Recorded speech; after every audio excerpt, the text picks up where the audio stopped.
Your Excellencies, the Ambassador, Under Secretary Nicholas Burns, distinguished guests, ladies and gentlemen.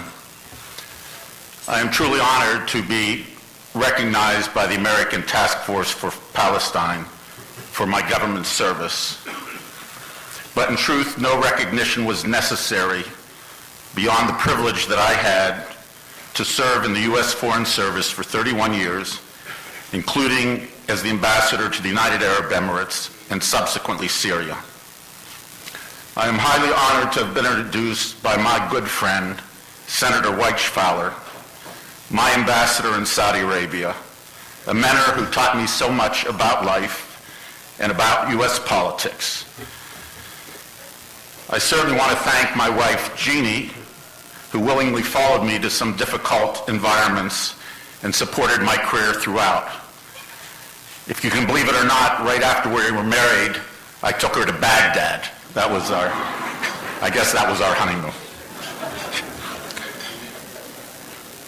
Dr. Ziad Asali and his dedicated staff are making significant sacrifices to promote what everyone here understands is needed: a two-state solution based on justice, mutual security, and peaceful coexistence. As Ambassador Safia noted, the Secretary of State this week is to be lauded for publicly stating that the creation of an independent, viable Palestinian state is in the best interests of the United States of America.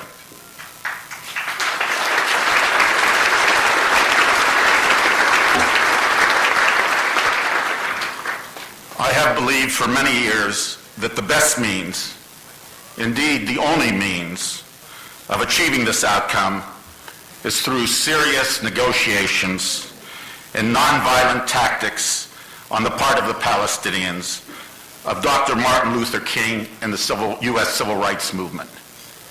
And in case you think that is too far-fetched, a member of my board of directors of Ahmed East, Dr. Mary King, has just come out with a book that documents what happened during the first Intifada and how much that was a nonviolent uprising. Some of you may wonder about my connection to Palestine, so let me tell you a little bit about my family.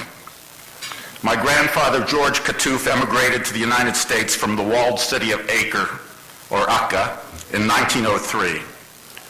My maternal grandfather, Salim Bahu, came in 1905 from the very same city, as did one of my grandmothers. Recently, I visited the tomb of my great-grandfather, the Reverend Hanna Kattouf in Acre, just across an alleyway from the old Orthodox Church, where he was for a long time the parish priest in the 19th century.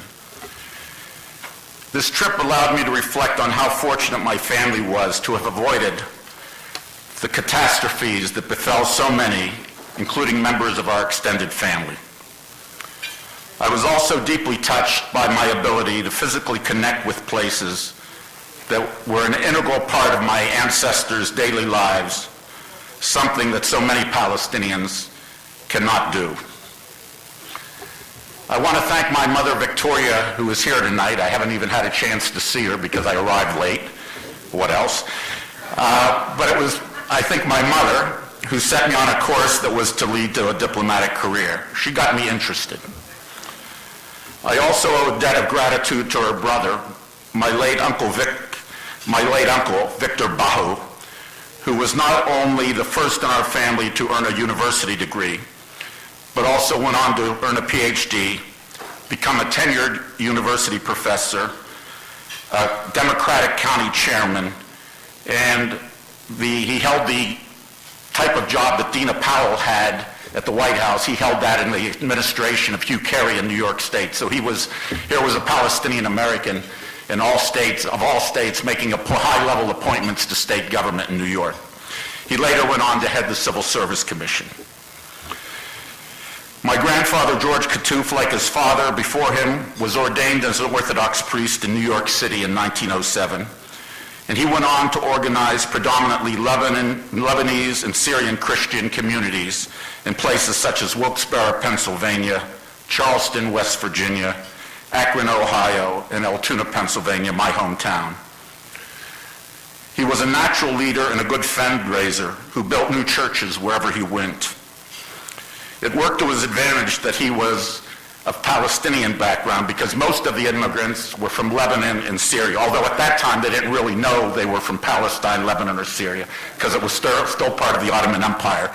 Sykes-Picot had to tell us exactly where we were from.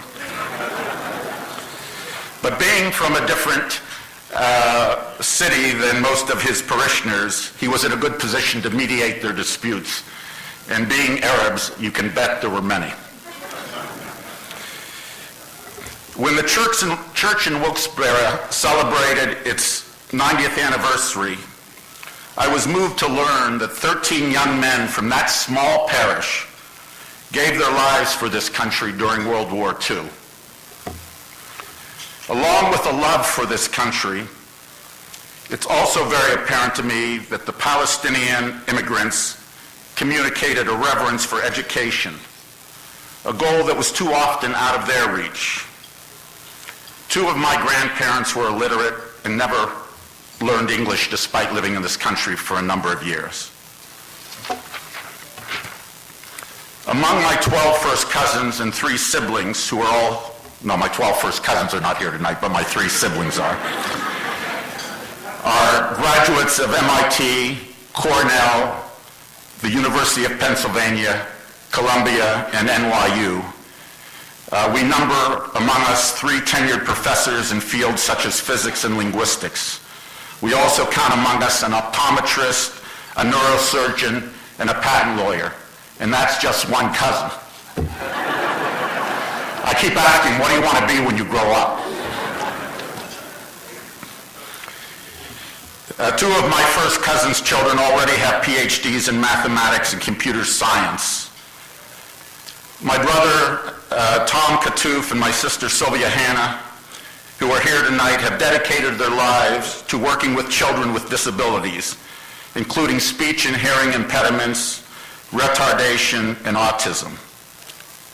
Sylvia is also an accomplished actress who wowed our family reunion recently with her one-woman performance of a play dealing with an elderly Jewish immigrant woman reflecting back on her long life. By the way, she was very convincing. My brother Tom is the director of special education programs in the Altoona Area School District, but he is also a 4th degree black belt in karate and a champion power lifter in the state of Pennsylvania. If General Zinni is here tonight, he'd like to challenge you to powerlifting, General. I went into a career field that had a much higher profile than did they, but it was Sylvia and Tom who have labored professionally and quietly to make a difference within their communities, and I salute them for it. My brother Greg, who is also here tonight, has been a leader for his entire adult life in the Association for Retarded Children. He has been a spokesperson and an activist on behalf of himself and his many, many friends. The point I'm trying to make is not that my family is special, although I'm damn proud of them, but rather that they typify what this country stands for. It has allowed them and others descended from Levantine immigrants to become well-educated, contributing members of this society, and we are grateful. I also want to mention a part of my family that stayed in the Middle East because I do find their story extraordinary. There are 3 brothers in Nazareth who currently bear the surname Kattouf. They're my second cousins. Their father and mother were so-called internal refugees who found safe haven in Nazareth in 1948 after having to leave Haifa. Their father restarted his business as a goldsmith. His sons obtained engineering and science degrees from Technion, Tel Aviv, and Hebrew universities. They expanded their late father's business into diamond jewelry and other precious gems. Today, they own 4 jewelry shops, several commercial buildings, and are constructing a factory in the industrial zone of Nazareth Alit. Now, if you go to there and buy jewelry from them, tell them I sent you, and then I'll get a discount when I see them. But this factory, more seriously, is going to employ 80 Israeli Arabs and Israeli Jews. But until this day, they have not been approved for membership in the Israeli Diamond Exchange based in Ramat Gan. Palestinian-Jewish reconciliation, whether in Israel or between Israel and the nascent state of Palestine, is still unfortunately a dream unrealized. All of us have to work to make it a reality. I realize I'm going to exceed the time and Rafi's going to bring the hook out, but I have to say something about my current employer. For the last 4 years, I have been fortunate to be the president and CEO of Amideast, an organization with a long and well-established presence across the Middle East and North Africa. We have 23 offices in 13 countries, but nothing makes me prouder than the robust portfolio of programs that we are undertaking in occupied Palestine. Amideast first opened its doors in Palestine 50 years ago. We have offices in Gaza, Ramallah, and Nablus, where we offer the gamut of Amideast services, English language teaching, professional skills training, and educational advising and testing.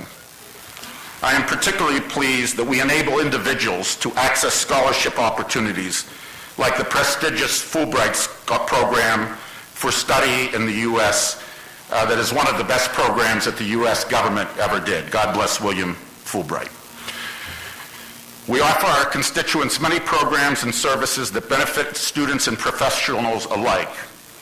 This past summer, we were especially pleased to offer Camp Discovery for 225 refugee youths in Ramallah, Nablus, and Gaza.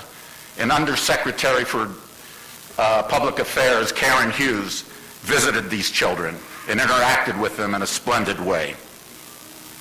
I'm not going to take but another minute, Rafi, but we had a project earlier in Palestine in the 70s and 80s that helped 350 faculty members get PhD degrees or master's degrees from U.S. institutions of higher learning, and they are today the backbone of Palestinian academia.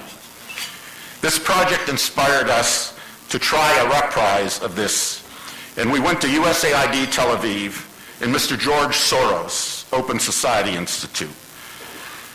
And as strange as these bedfellows might seem, they both agreed to go along. And today we have the Palestinian Faculty Development Program, PFDP for short. USAID put up $12 million. Mr. Soros put up $6 million. And this program was launched in 2005 and is allowing professors to do research in their field, to get PhDs, to get master's degrees, and a new generation will replace those who got their PhDs in the 70s and may now be retiring. We're also proud that USAID just awarded us a $9 million contract to do a model school network in the West Bank. We are going to be introducing best practices, and by best practices I mean practices that have also been introduced elsewhere in the Arab world and have worked effectively, not just those imported from the United States. So again, I want to thank the ATFP. I want to thank my colleagues in Amideast. I want to thank my family. I've been a very fortunate man. Thank you.